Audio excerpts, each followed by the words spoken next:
Thank you so much for coming out here and for like facing disagreements first, I guess. I really appreciate it. All right, I had another question coming up here, but the bait is there and I have to take it. Okay. So I am also pro-choice, and I was wondering how, um, like you said to the previous dude back there that the government, in cases where human life is at risk, should step in through any means necessary, be it through mandates, be it through bans, things like that, right? Again, that was a hypothetical answer. Let me clarify it. I think the Please, government yeah. has a moral obligation to protect innocent life when confronted with the question of someone intervening to end that life.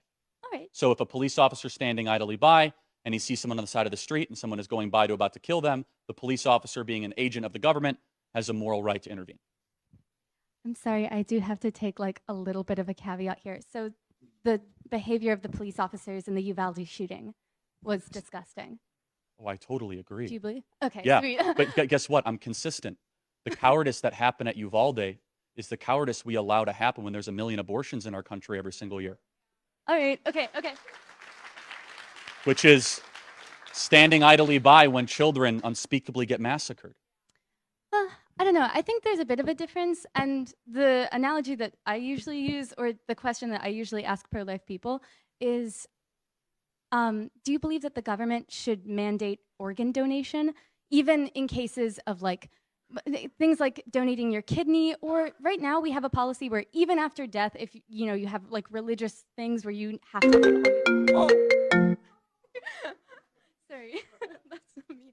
That's not you. No, where your whole body has to be intact in order for like burial rites and things like that to happen. We say that you shouldn't have to donate your organs, but the pro-life case seems to extend to the idea that even people who are living should have to give up their kidneys to people in hospitals, maybe, who need kidneys. Well, I don't quite see it that way. Okay, But what makes a uterus different?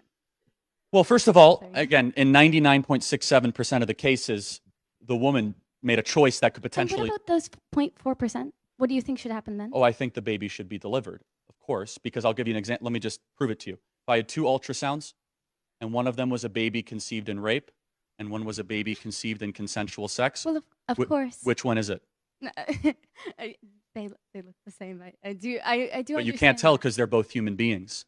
Oh. And in Western morality, of which I'm defending tonight, doing something wrong after something evil is never the right thing. So, do you think that government should mandate organ donations? No, and I think it's a false equivalency for more reasons than one, for a lot of different reasons. By the question of, do I think the government should come in and protect innocent life from being slaughtered? Of course I do. Yes. And that's the answer. So, I mean, when it comes to mandating organ donations, I don't even see how that's applicable to the question. Because in 99.6% of the cases, 7% of the cases, the mother made a choice to be able to get pregnant. Now, in the very small micron kind of case, then the case is that the human life and the human being needs to exist. So, It needs to be able to exist.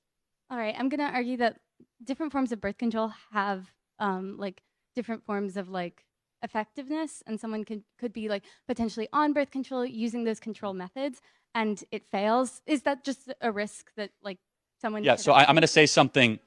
This is how far our morality has gone. We need to teach kids to save themselves for marriage, and a lot of these problems wouldn't be having. And if you do decide to engage in consensual marriage sex before marriage, and you get pregnant, that's the cost of the game. All right. Okay. Thank you for being here. Appreciate it.